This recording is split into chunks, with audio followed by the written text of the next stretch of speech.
Setting up a session before a mix can save you a lot of time, can help you get right to a mix and be proficient. Let me show you how I set up my sessions. Let's go. Victory belongs to those that believe in it the most. Believe in it the longest. We're gonna believe. We're gonna make America believe too.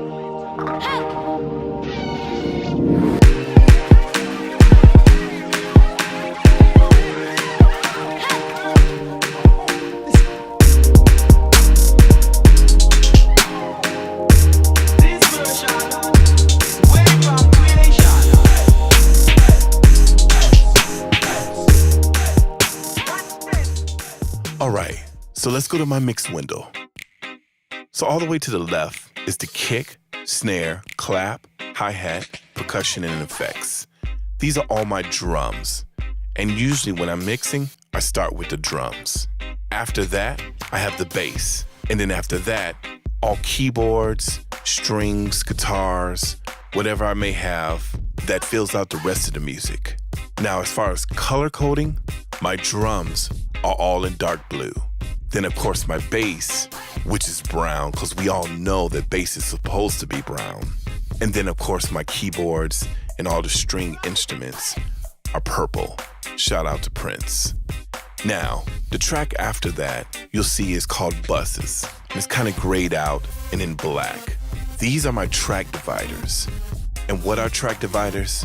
Pretty much, if I have my instruments all in one group, then I'll put a divider to separate it so I know exactly where each area is. While I'm mixing, I can focus on each area and then I move on to the next. I keep moving to the right. So I'll work on the tracks and then I'll work on the groups and I can go back and forth. It's kind of cool. So moving on, I have my master section. So what does this consist of? It's my mix bus in, my mix bus out, and my master. Why do I set it up this way? I'll show you why.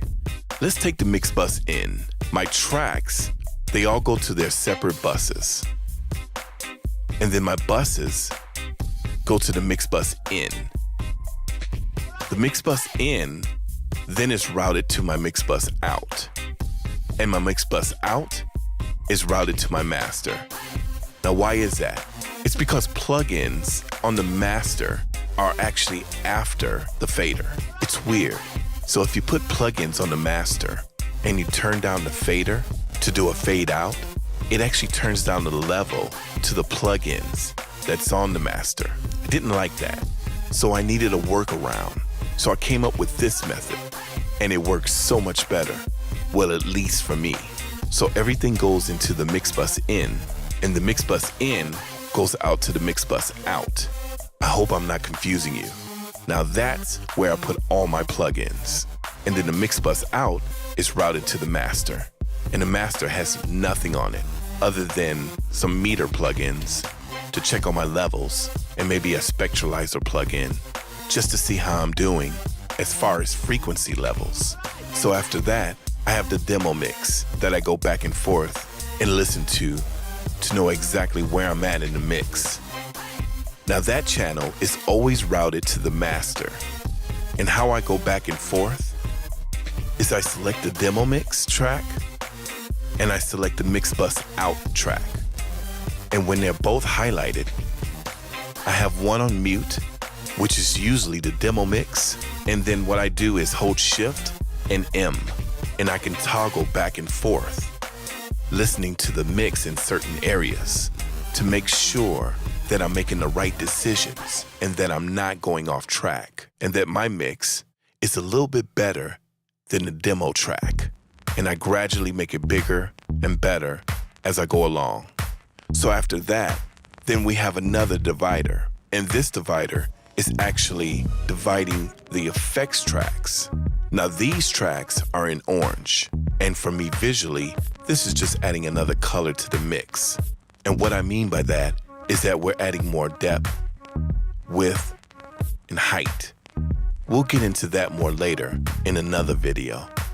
Next, we have another divider, and this is dividing the effects tracks from all the vocal tracks. Now I start with the lead vocals. If it's a female, I put that in pink. And for a male lead, I put that in sky blue. And then after that, I put all the background vocals, and I just select whatever color that matches what I feel. And that's pretty much it. This is how I set up my session every time, whether I'm recording or mixing.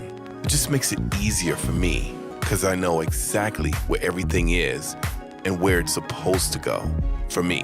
I hope this helps you guys, or at least sparks some ingenuity that gets you going creatively. Whether you're engineering, you're singing, you're recording, you're mixing, mastering, whatever the case may be, I just want to help you out. All right, everyone. Until next time, God bless. Hey guys, thanks again so much for your support.